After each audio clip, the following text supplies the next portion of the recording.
Hello and welcome back to Red Path again. We've got Dara joining me here. So say hello, Dara. Hey folks, back again. Another week of it. Yeah, right. So we're obviously going to talk about, we're going to reveal our lists for the Champion of the Conqueror competition we've got coming up next week. Neither of us know the other team's lists. So that's going to be interesting. We're going to get some interesting... we're going to have a little bit of trash talk and, you know, build up the hype a little bit. For sure. But yeah, Dara, just tell me briefly, how has the discussion gone in the Reddit crew with this? Yeah, I mean, like, pretty good to be honest. So, what we did was we like kind of assembled I suppose like a committee of sorts Right. of like people who were like interested in like, say, you know, being the champion, being the people who write the lists, or just like interested in kind of hearing about it and stuff.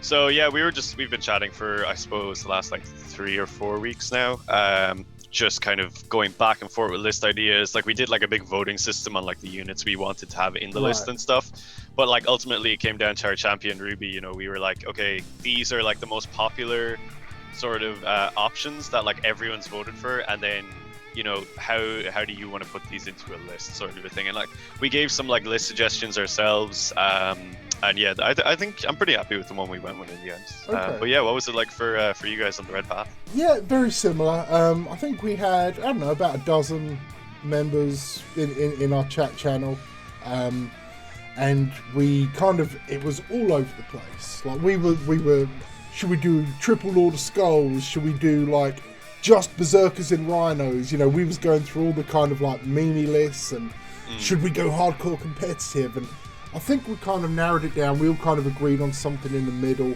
Like, it's got, you obviously you'll see here in a moment, but and we basically did the same thing. We kind of narrow it down to 2 or 3 top suggestions, take a vote. Then we'd move on to the next question. Then we got it down to like 2 or 3 basic lists. We narrowed it down to 1, and then we just voted on refining like the Warlord trait and how to spend the last 100 points and things like that. But yeah, seems like Cool. You know, pretty similar. Yeah, it seems very, very similar to our process, Yeah. to be honest. Yeah. Okay, so I just want to give a little bit of an update on the like the charity drive itself, which is obviously what this whole thing is about. Just quickly, for anyone watching, if you see me go off screen, I've got a bit of a chest cough at the moment, so I will try and mute myself. But if you see me off the screen, that's why. But so right now, as it stands on the 4th of April, the Reddit crew have raised $326.88 for One Up on Cancer, which is phenomenal. It's such a great... That is... I was hoping between both of us we might make $300 altogether. It's crazy, man. It's Yeah, great. I mean, I haven't even like officially posted yet to the subreddit. Son You know, of a like gun. this is all like Discord stuff. But Yeah. I mean, I was waiting for like this video to drop, and then I'm gonna like make a big announcement thing. You know, like really build up the hype. But yeah, like wow. I mean, it's like, aside from like, you know, just the what the Reddit crew have put in, but like your crew as well, and like the blood drive for the blood god, like a lot of money has been raised for charity over the last while. You know, it's I am surprised, you know. I'm not gonna lie. Yeah, I am too. Like surprised in the best possible way, Yeah. you know. I'm just really, really proud of Yeah. our communities. It is. It's heartwarming, and we've just to update the Red Path. We've raised $217.30 for mind.org.uk. We need to raise some more Red Path followers. Catching up, though. Yeah, we're catching up because I mean, I will say the Reddit crew's on the like 88 cents, which is like, you know, that's the absolute goal. yes, I know. But well, we were at $88.88 for a little while, and then I don't know why you donated more, because you had won at that point. You know, I it's know, like, it was like the now moral like the victory. next milestone is 888. I know. It's like a bit higher. But yeah, it's I'm just so happy, like, just and you know, I'm really hopeful that on the night itself, when we do the stream, we can get some of those active donations during, you know, just I'm gonna be pushing because these are great causes, and we're just helping people. And like you said, combining these with the blood drive, I actually posted the numbers on Instagram and Facebook earlier. We've raised over $800 altogether between those three charities, mine, One Up, and kind of like Doctors Without Borders and the Red Cross. Over $800, and we're still going. And I've already got something else in the works in the background. Not going to drop anything on it yet, but it's really cool. I had someone reach out to me, and it's really cool. Like, I'm very excited, but I'm going to leave that till after these are done, because one thing I'm finding as I get a bit more experience is not to have too many things going on at the same time, because it's hard to manage. And I totally feel that. Right, it's yeah, for sure. Because you like lose track of the things you started first, and then you're like, oh, what was I doing again? But yeah, for sure. Yeah. So that's just a bit of a summary there. So I think at this point, let's just jump into it. Let's go right. Let's do it, man. Let's hit these lists. So I'm gonna go ahead and reveal mine, the Red Path list first, and then you let me know how you feel about it, and you're gonna be shaking in your boots, okay? Okay. Right. We'll see. So to start with, well, obviously everything is World Eaters. We have a battalion. We have Khan the Betrayer, of course. I fully expect Khan in every World Eaters list. Competitive, fluffy, whatever. So please don't disappoint me. Then we have a Lord Discordant on Hellstalker. And that is our Warlord. Warlord trait is Battle Lust. Has a Bale Flamer instead of the autocannon option, and the Talisman of Burning Blood. So, little fighty there. Then we've got a Warpsmith, which, respectable. I like the Warpsmith. I've been running him a lot in my recent lists. And, but keep going. Kind of like leads into where the list is going to go shortly. The Warpsmith does have a combi bolter, and that combi bolter is very important, and you will see why. Demon Shell, I'm gonna guess. No, that it's going to be the closing statement. Okay. Okay, so that's the HQs. Then we've got 4 squads of 5 berserkers: Chainsword, Chain Axe, and then Lightning Claw, Chainsword on the champion. Standard. What you expect. Elites, we've got a squad of 3 Mutilators. We are running a squad of Mutilators. Whoa, from the left flank. Yep. Holy, so that coming. Right, yeah, it's we're paying our respects to Mr. Schuberg. Who got called out by Goonhammer a few months ago for getting a good set of results with Mutilators. I remember I think it was Sweden.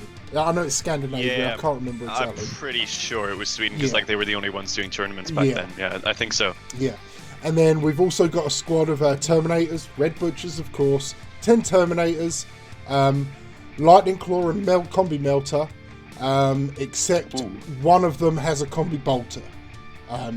Just because of points. Then in Fast Attack we have 2 separate Chaos Spawn, 2 individual Chaos Spawn, and a squad of 5 Raptors, bare bones, no upgrades. Then we've got 2 Chaos Rhinos, and the PS de Resistance, the Brass Scorpion. The Brass Scorpion. Yes! Go, dude. Let's fucking go. Yes! And oh dear. Let me just. So the reason the combi bolter matters. The reason the combi bolter is is the fulcrum of this list. It's the keystone. 2,000 points on the nose. Mic drop. It's done. Don't even bother showing up. We've got it. A little bit of tabletop tactics for you there. All right. It's good, man. So what do you think? It's quite similar to the list that we came up with. Oh, are you kidding? Simulators are really they're like I don't know what they do. I'm pretty freaked out. Yeah, like I don't even know what to expect from those, because don't even know if I know their like proper data sheet, but yeah, it's cool. But apart from that, I mean, you got the absolute like whopping squad of Terminators, Meltas, and Lightning Claws. Like that's a brick. Yeah.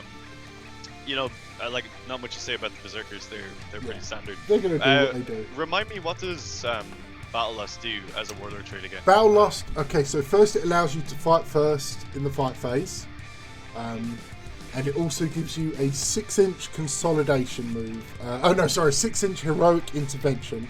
Let me read this.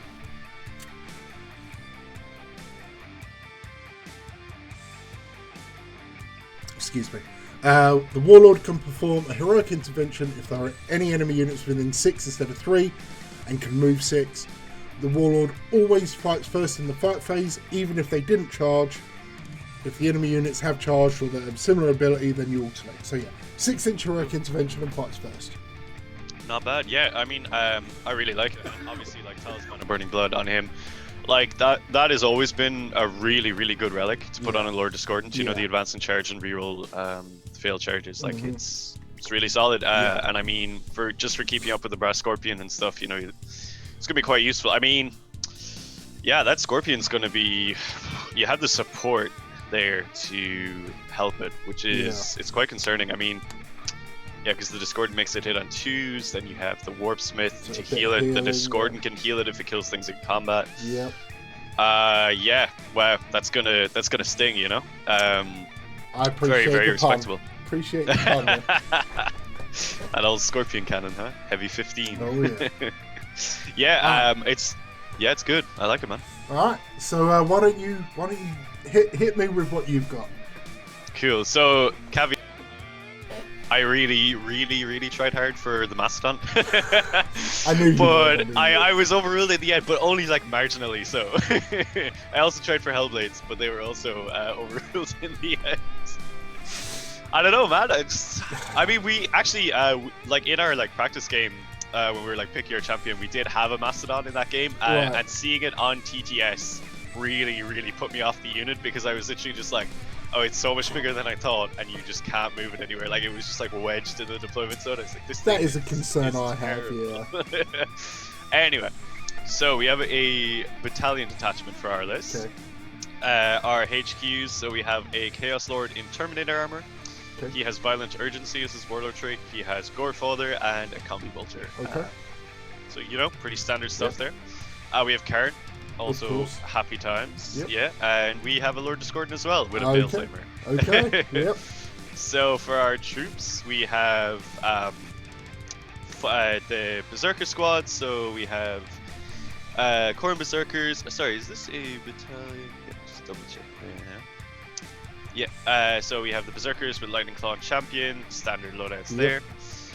So then moving on to our. How many Berserkers? I think it's 3 squads of Berserkers. Okay.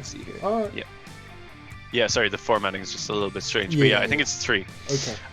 So then we have a Terminator squad. So there is 1, 2, 3, 4, 5, 6, 7, 8 Terminators, the blessed number. Yep. They're all arms with twin lightning claws. Okay. So all right. Lots of choppy. Yeah. So then we have a squad of Raptors. We have standard Astartes chainswords on them all.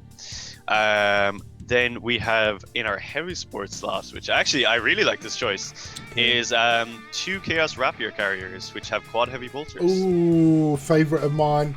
Respect for really that tasty. one. That's really tasty. Yep, very good. Then we have 2 rhinos, just, you know, bog standard. And we have in our Super Heavy Command detachment, we have the Greater Brass Scorpion, of course. Oh my! Oh god! That's brilliant. Yep. That's brilliant. It's gonna be a Brass Scorpion fight. Oh my! Oh my goodness! What do you think, man? Yeah. That's incredible that we both teams went almost identical. Like, yeah, the formula's there, right? Yeah, like with the exception of, so we got Mutilators and you took a couple of Rapier carriers. You took the Terminator Lord and we've got the Warp Smith. So I think and then you have like the Kami Melters and the Terminators, Yeah, you know, and we so have the we Twin got- Claws. So, all right. Who do you think? Where do you think the standing is? What is there something that flips it for you there? To be honest, I am pretty nervous about your big Terminator blob with the Meltas. I think that has the capacity to do an awful lot of damage to, say, our Brass Scorpion. Yeah. Because, like, I mean, like, if we'd gone with, like I say, a different style of list with no, like, big, you know, vehicle monster threat like that, like, those Terminators would have been like, cool, we're shooting Meltas at Berserkers, which would have been a little bit whatever. Yeah. But now, yeah, like, they have a really big target, and I mean, like, if they deep strike in, if they have reroll support from Karn, Yeah. Brass Scorpion could go away pretty fast. Yeah. And I don't know so much if we have a good shooting threat to tackle your Brass Scorpion. I mean, I know we can take it in combat, like the Red Butchers would blend. Oh yeah. But, yeah.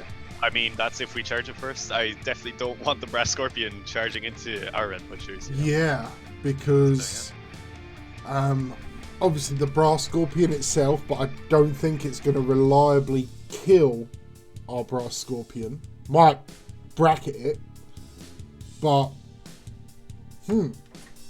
I think the Terminator Melters for us, I'll be honest, it's obviously there's no Taylor in here because all we knew was that both teams were going to play World Eaters, and we weren't going for super hard competitive. We were going a fun game, and I know both of us talked, and we was going to push for like a Lord of War. It's like fun with teeth. Yes, exactly. Yeah.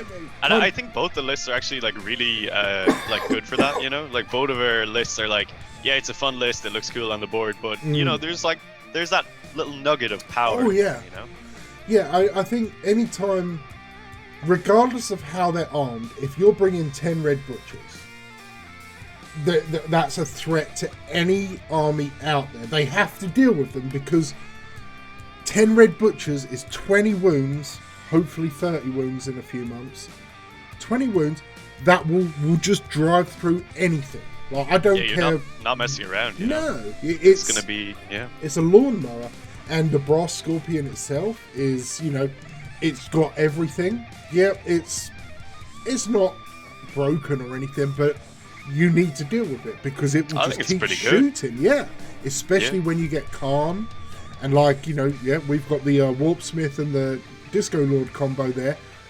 You know, might buy an extra round of shooting on his, probably on his bottom bracket. But hey, that might take out a couple of Raptors, a squad of Berserkers, you know. I mean, like, bottom bracket, it's still going to be hitting on 4s if it's next to the Discordant, right? And so, like, volume, and then you just Demon Forge it, so it just rerolls everything, and it's like, okay, that's not bad at all. I hadn't even thought of that. I think someone must have commented about that in the chat. But yeah, it's the perfect target for Demon Forge all day, every day between it and the Kaitan. It's almost like it would have been. The only way this could be improved is if one of us had brought the Kaitan instead. You know, the Kaitan versus Scorpion would have been. I mean, I'm kind of tempted to, you know, go back to the guys and say like, will we switch it out for the Kaitan? Because I think that could be really cool, you know, dude. Like a Kaitan versus a Brass Scorpion. Like, and I kind of like the Kaitan's new profile as well. You know? Let me have a talk with the crew, and I'll see if we can we can jimmy some stuff around. Because like. It could be cool, you know, like we got like Daddy Longlegs and like the big Scorpion man. You know? Let me I'm just gonna bring up the add the Kaitan. I just want to see how many points difference it is. I think he's about 100 points in the difference. Which, is it? We'll jiggle some stuff around, you know. We'll 30 points. The Kaitan, is that all? The Kaitan is 440. I'm just seeing if that includes with the weapons, and the Greater Brass Scorpion is Sorry, it was 525, so 85 points. Yeah, it's about 85, which is like more or less a squad of Berserkers, I'm pretty sure. So maybe we can just throw in that. Yeah, we can like, you know, move some stuff around, throw in that extra squad. I'll see if the folks want to go with that, because I think it would be really cool to have like the two iconic demon engines facing off against each other. Yeah, you know, if you can convince them, absolutely. Like, you know. If you just need to like do a little bit of points adjustments, absolutely, because it would be great. Oh yeah, but either way, even if not, even if we're dead set, Scorpion versus Scorpion, Terminator. Yeah, it's gonna be glorious. I'm really interested to see how the quad heavy bolters do. I think they could actually really lay down some hurt against the Red Butchers if they catch them in a position where they're open. Like sure, it's like it's -1, right? So you're gonna be going to like 3-up saves, but like the volume of fire that the Rapier characters kick out. 24 shots between the two of them, and with so like calm. That's a lot, you know, and each one that goes through is a dead Terminator. Like, you know, it's like we always say, where it's like you can have good saves, you can have the good toughness or whatever, but like if I throw enough dice at you, you are going to start failing those 3-up saves. So exactly. I think they could actually be a really nice counter, and like even for stuff like, you know, ripping open a Rhino. You know, they'll be quite capable they're great. The 2 damage was a great change for the heavy bolter profile. I mean, you had it and the Reaper chain cannon, and it was like, why take the heavy bolter if you can take the Reaper? They made it 2 damage, and then, you know, the meta chain, obviously with the Marines had already changed, but it became relevant again. And I'm a big fan of their quad heavy bolter rapier. It's, to me, it's undercosted. Now it's not broken because it's not always useful, but for 85 points. I think it's phenomenal. Like, I think it's very efficient, and if you could squadron them still, it could veer on broken. Yeah, I'm pretty glad you can't, because that would be. I mean, like, you know, it would be great for us, obviously, if we could. Everyone would be doing it, but like, I don't like to see anything be too strong. I understand. Yeah. But yeah, like they're tasty little thing. I mean, like they have their downsides. Like they have the vehicle keyword, so they give out points for bringing it down. But like, I mean, it's kind of the only downside. It's like they're just a really nice unit. I don't have any myself. I've never used them before, but I mean, like the thing is, like they're basically a Havoc squad, right? But like way cheaper. Yes, it's like the same amount of firepower as a Havoc squad, and like obviously like the Rapier character can. Same? Yeah, I mean, like the carrier can be taken out by a las cannon, but like the Havocs can be taken out by like bolters. So you know, there's like basically balances, I think. Yeah, because like I mean, like, you know, say like 2 failed wounds isn't gonna like kill 2 members of the carrier. You know, like it's, the firepower will remain the same, whereas like the Havocs, you know, they would lose some guys. But then obviously like a good las cannon shot will take out the entire carrier. Yes. So like it swings around a bit. So. Yeah, absolutely. Okay, so we know the lists. There's no way to determine. I think our melter on our Terminators is going to be crucial, but I think you're exactly like you say. The quad heavy bolters are a good solid counter for the Terminators. So there's some back and forth here. There's absolutely no clear winner, and there's a chance, you know, you may turn around and bring a Kaitan instead, which would be awesome. But it's going to be a close one. It's going to. I hate this. I think a big part of it is going to come down to first turn, because those Scorpions are going to have range. You have. And you know, if your team, if the Reddit crew get first turn and you do bring the Scorpion, or even the Kaitan's got some good shooting as well, combined with the quad heavy bolters, and if there's some lines of sight there, could do some damage. Yeah, it's, you know, it's going to be interesting. Of course, you know, with the way obscuring, and I know we've got some trees for some dense cover on the board, because the video for that should be right after our discussion here, so folks can see the map. It's going to be an interesting map. It's going to be an interesting match. I think deployment is going to be really important. You know, I mean, obviously you can't hide the Brass Scorpion, but you can hide from the Brass Scorpion. Right. Yeah. You know, I mean, I can only speak for like what I would do, but I know I would be really, really cagey with the deployment. Yeah. And I think now is like the time that we're both going to go to our teams, you know, and be like, all right, guys, this is like what we're looking into here. You know, gotta really think about like we know what the board's like, we know the mission. You know, we gotta really start thinking about what we're going up against here. It's gonna be. I think it's gonna be pretty brutal, man. Yeah, and it's a different sort of game because now our lists are, you know, set in stone, barring a potential Kaitan swap, and oh god. So our lists are pretty set in stone, barring the Kaitan swap. We can discuss secondaries. We can look at the map. We can say, you know, because it's a symmetrical map, it doesn't matter, you know, we know our deployment zone. Here's where we can position. You know, so if they put their Scorpion there, put their Rapiers there or there. You know, there's going to be a lot of, and I know that's not the way 40k is normally played, but we're not playing it the way it's normally played, and it doesn't matter. Not normal. No, 40K. it's not normal 40k.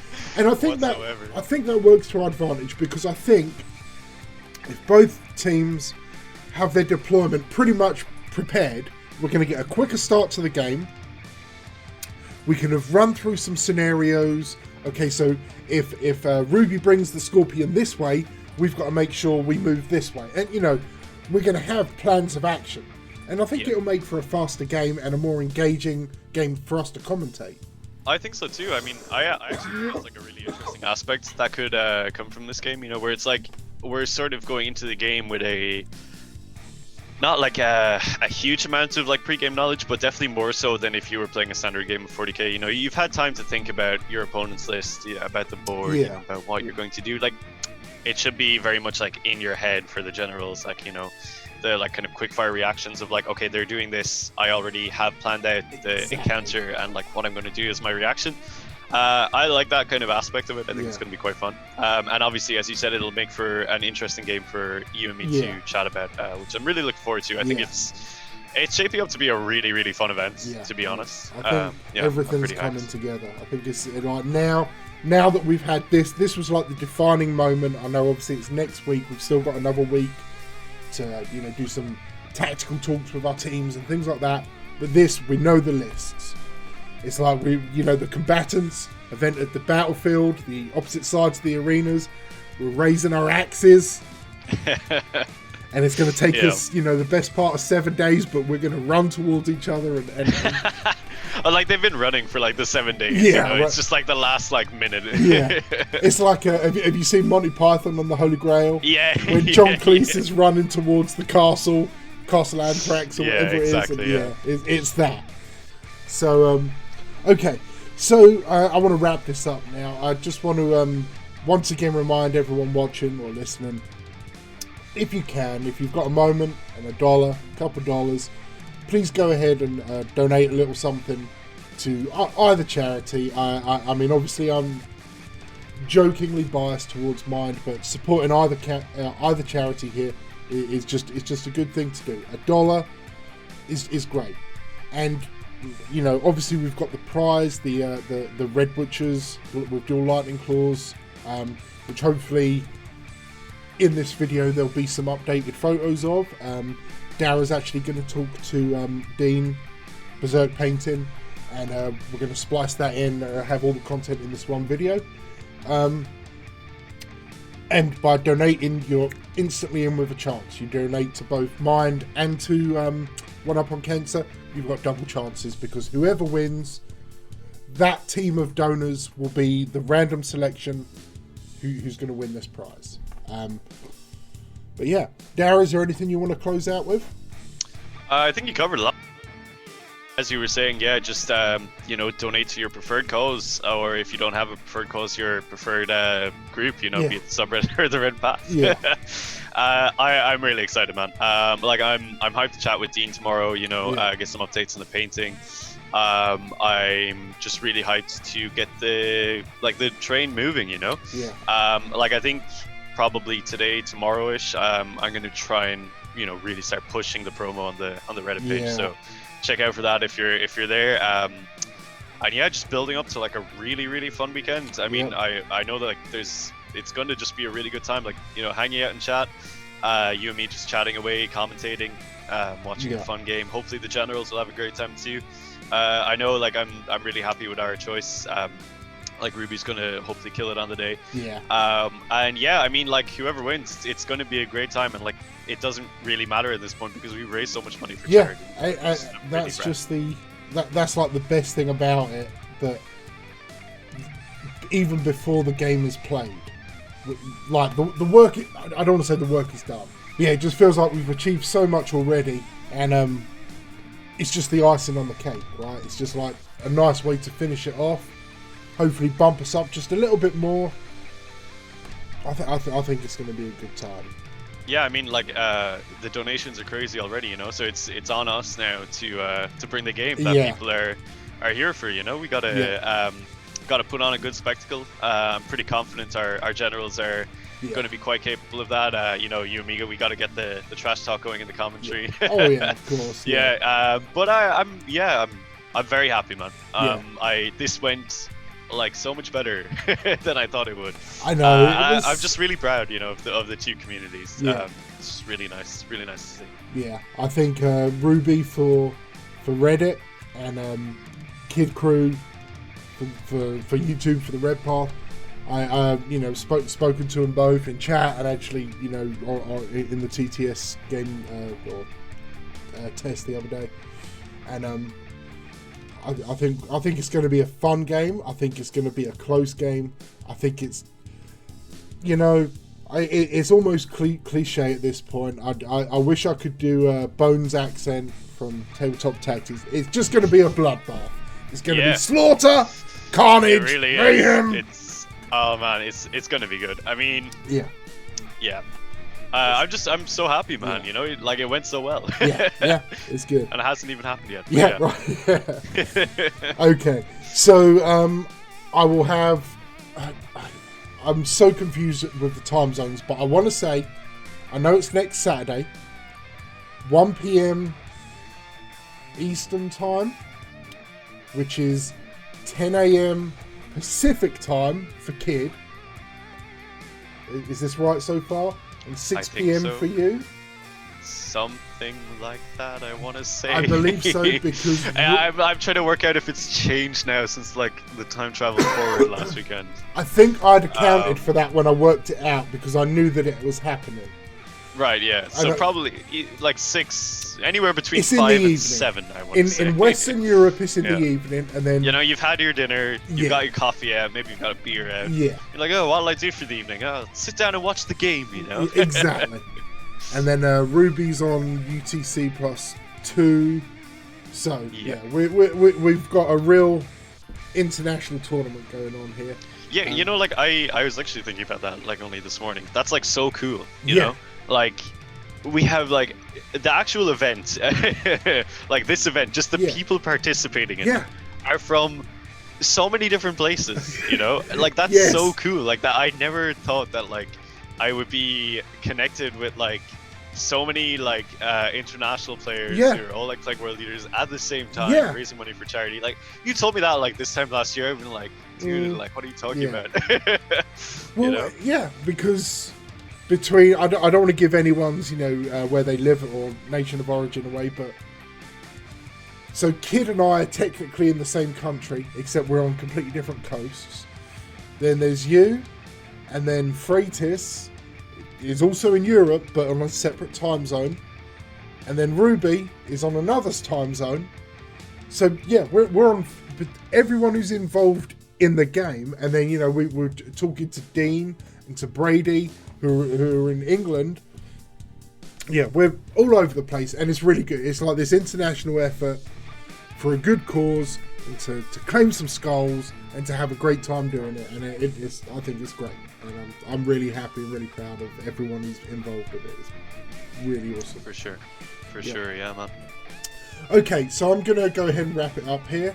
One final time, please go ahead and consider donating. Links will be in the description. And Dara, thank you for taking some time and coming and having a chat and revealing your lists and having a good old chat as we always seem to do. My pleasure as always, man. It was a great time.